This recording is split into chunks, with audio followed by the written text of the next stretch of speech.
ಪರ ಮುನಿರತ್ನ ಭರ್ಜರಿ ಬ್ಯಾಟಿಂಗ್. ನಮಸ್ಕಾರ ವೀಕ್ಷಕರೇ, ಬಿಎನ್ ಟಿವಿ ಕನ್ನಡಕ್ಕೆ ಸ್ವಾಗತ. ರಾಜ್ಯದಲ್ಲಿ ಬಿಜೆಪಿ ಹಾಗೂ ಕಾಂಗ್ರೆಸ್ ಪಕ್ಷಗಳಲ್ಲಿ ಭಿನ್ನಮತ ಇರುವುದು ಗೊತ್ತೇ ಇದೆ. ಆದ್ರೆ ಬಿಜೆಪಿಯದು ಹೆಚ್ಚು ಸದ್ದು ಮಾಡ್ತಾ ಇದ್ರೆ ಕಾಂಗ್ರೆಸ್ನಲ್ಲಿ ಒಳಗೊಳಗೆ ಮುಸುಕಿನ ಗುದ್ದಾಟ ನಡೀತಲೇ ಇದೆ.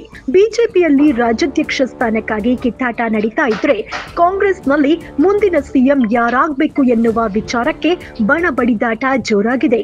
ಈ ಬೆನ್ನಲ್ಲೇ ಮಾಜಿ ಸಚಿವ ಮುನಿರತ್ನ ಸಿಎಂ ಪರ ಬ್ಯಾಟಿಂಗ್ ಬೀಸಿದ್ದಾರೆ. ಈ ಕುರಿತು ರಿಪೋರ್ಟ್ ನಿಮಗಾಗಿ. ಹೌದು, ಮಾಜಿ ಸಚಿವ ಮುನಿರತ್ನ ಅವರು ಕಾಂಗ್ರೆಸ್ನಲ್ಲಿ ಸಾಕಷ್ಟು ಗೊಂದಲ ಇದೆ. ಆದ್ರೆ ಜನರಿಗೆ ನಮ್ಮ ಪಕ್ಷದಲ್ಲೇ ಹೆಚ್ಚು ಗೊಂದಲ ಇದೆ ಅಂತ ಅನ್ನಿಸ್ತಾ ಇದೆ. ಕಾಂಗ್ರೆಸ್ನಲ್ಲಿ ಯಾವಾಗ ಏನ್ ಬೇಕಾದ್ರೂ ಆಗುವ ಸನ್ನಿವೇಶ ಇದೆ. ಸಿದ್ದರಾಮಯ್ಯ ಅವರನ್ನ ಸಿಬಿಐ ಬಂಧಿಸಲಿ ಅಂತ ಅವರ ಪಕ್ಷದವರೇ ಕಾಯ್ತಾ ಇದ್ದಾರೆ ಎಂದು ಸ್ಫೋಟಕ ವಿಚಾರ ಹೊರಹಾಕಿದ್ದಾರೆ.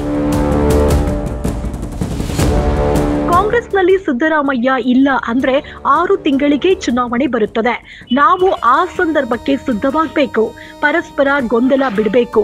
ಕಾಂಗ್ರೆಸ್ ಬಲಿಷ್ಠ ಆಗಿದ್ದೇ ಸಿದ್ದರಾಮಯ್ಯ ಅವರಿಂದ. ಸಿದ್ದರಾಮಯ್ಯ ಅವರನ್ನು ಮೂಡಾ ಕೇಸ್, ಇಡಿ ಕೇಸ್ ಅಂತ ಹೊರಗೆ ಇಟ್ರೆ 6 ತಿಂಗಳಿಗೆ ಚುನಾವಣೆ ಬರುತ್ತದೆ.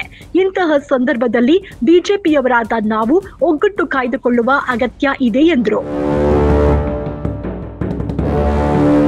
ಕಾಂಗ್ರೆಸ್ನಲ್ಲಿ ಸಾಕಷ್ಟು ಗೊಂದಲ ಇದೆ. ಆದ್ರೆ ಜನರಿಗೆ ನಮ್ಮ ಪಕ್ಷದಲ್ಲೇ ಹೆಚ್ಚು ಗೊಂದಲ ಇದೆ ಅಂತ ಅನ್ನಿಸ್ತಾ ಇದೆ. ಕಾಂಗ್ರೆಸ್ನಲ್ಲಿ ಯಾವಾಗ ಏನ್ ಬೇಕಾದ್ರೂ ಆಗುವ ಸನ್ನಿವೇಶ ಇದೆ. ಸಿದ್ದರಾಮಯ್ಯ ಅವರನ್ನ ಸಿಬಿಐ ಬಂಧಿಸಲಿ ಅಂತ ಅವರ ಪಕ್ಷದವರೇ ಕಾಯ್ತಾ ಇದ್ದಾರೆ ಎಂಬ ಸ್ಫೋಟಕ ವಿಚಾರ ಹೊರಹಾಕಿದ್ದಾರೆ. ಸಿದ್ದರಾಮಯ್ಯ ಅವರ ಶಕ್ತಿಯನ್ನ ನಾನು ನೋಡಿದ್ದೇನೆ. ಸಿದ್ದರಾಮಯ್ಯ ಅವರು 11 ಕೆವಿ ಕರೆಂಟ್ ಅಲ್ಲ, ಅವರು 650 ಕೆವಿ ಕರೆಂಟ್. ಅವರನ್ನ ಮುಟ್ಟಿದ್ರೆ ಸುಟ್ಟಿ ಹೋಗ್ತಾರೆ. ನಾನು ಅವರ ಜೊತೆ 5 ವರ್ಷ ಕೆಲಸ ಮಾಡಿದ್ದೇನೆ. ಅವರಿದ್ರೆ ಜನ, ಅವರಿಲ್ದಿದ್ರೆ ಹಣ ಕೊಟ್ಟು ಕರೆದು ಕೂರಿಸ್ಕೋಬೇಕಾಗತ್ತೆ ಅಂತ ಸಿದ್ದರಾಮಯ್ಯ ಅವರನ್ನ ಕೊಂಡಾಡಿದ್ದಾರೆ. ಅಲ್ಲಿ ಕಣ್ಣಿಲ್ಲದ ಮೈತ್ರಿ ನಡೀತಾ ಇದೆ. ಅಂದು ಸಿಎಂ ಡಿಸಿಎಂ 2 ಪಕ್ಷದ ಮೈತ್ರಿ. ಇಂದು ಕುಮಾರಸ್ವಾಮಿ ಅವರ ಜಾಗದಲ್ಲಿ ಸಿದ್ದರಾಮಯ್ಯ ಇದ್ದಾರೆ. ಡಿಸಿಎಂ ಜಾಗದಲ್ಲಿ ಪರಮೇಶ್ವರ್ ಇದ್ರು, ಇಂದು ಇವರಿದ್ದಾರೆ. ಸಿದ್ದರಾಮಯ್ಯ ಅವರು ಕಾಂಗ್ರೆಸ್ನಲ್ಲಿದ್ರೆ 135 ಸೀಟು, ಆಚೆ ಹೋದ್ರೆ ಶೂನ್ಯ ಎಂದು ಹೇಳುವ ಮೂಲಕ ಮುನಿರತ್ನ ಅವರು ಸಿಎಂ ಸಿದ್ದರಾಮಯ್ಯ ಅವರ ಪರವಾಗಿ ಭರ್ಜರಿ ಬ್ಯಾಟಿಂಗ್ ಮಾಡಿದ್ದಾರೆ. ನಮ್ಮ ಪಕ್ಷದಲ್ಲಿ 3-4 ತಿಂಗಳಿನಿಂದ ರಾಜ್ಯಾಧ್ಯಕ್ಷರ ಬಗ್ಗೆ ಚರ್ಚೆ ಆಗ್ತಿದೆ. ಒಂದು ಗುಂಪು ಯತ್ನಾಳ್ ಅವರದು. ರಾಜ್ಯಾಧ್ಯಕ್ಷರ ಬಗ್ಗೆ ವಿರೋಧ ಹೇಳಿಕೆ ಕೊಡ್ತಾ ಇದ್ದಾರೆ. ನಮ್ಮ ಪಕ್ಷದ ಮುಖಂಡರು ಇಬ್ಬರನ್ನ ಒಟ್ಟಿಗೆ ಕೂರಿಸಿ ಮಾತನಾಡ್ತಿಲ್ಲ. ಇದು ಪಕ್ಷಕ್ಕೆ ಮುಜುಗರ ಆಗ್ತಾ ಇದೆ.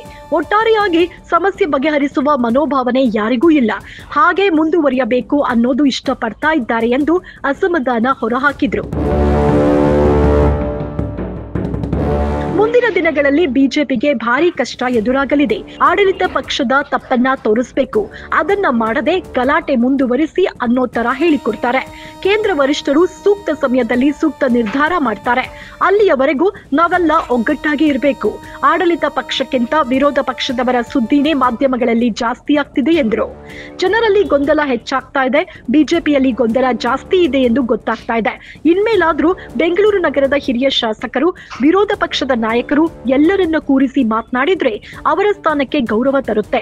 ಯಡಿಯೂರಪ್ಪನವರು ಎಲ್ಲರನ್ನ ಜೊತೆಯಲ್ಲಿ ಕೂರಿಸಿಕೊಂಡು ಮಾತನಾಡಬೇಕು, ಎಲ್ಲರನ್ನ ಜೊತೆಯಲ್ಲಿ ಕರೆದುಕೊಂಡು ಹೋಗಬೇಕು ಎಂದಿದ್ದಾರೆ. ಪ್ರಹ್ಲಾದ್ ಜೋಶಿ, ಶೋಭಾ ಕರಂದ್ಲಾಜೆ ಇದ್ದಾರೆ. ಮೈತ್ರಿ ಪಕ್ಷದ ದೇವೇಗೌಡರು, ಕುಮಾರಸ್ವಾಮಿ ಇದ್ದಾರೆ. ಲೋಕಸಭಾ ಚುನಾವಣೆಯಲ್ಲಿ ಗೆಲ್ಲಿಸೋದಕ್ಕೆ ನಾವೆಲ್ಲ ಜೊತೆಯಾಗಿದ್ವಿ. ನಾವೇ ಈ ರೀತಿ ಮಾತನಾಡ್ತಿದ್ರೆ ಮುಂದಿನ ದಿನಗಳಲ್ಲಿ ಕಷ್ಟ ಆಗತ್ತೆ ಎಂದು ಹೇಳಿದ್ರು. ನೋಡ್ತಾ ಇರಿ ಬಿಎನ್ ಟಿವಿ ಕನ್ನಡ, ಇದು ನಿಮ್ಮ ಧ್ವನಿ. ಲೈಕ್ ಮಾಡಿ, ಶೇರ್ ಮಾಡಿ, ಸಬ್ಸ್ಕ್ರೈಬ್ ಮಾಡಿ.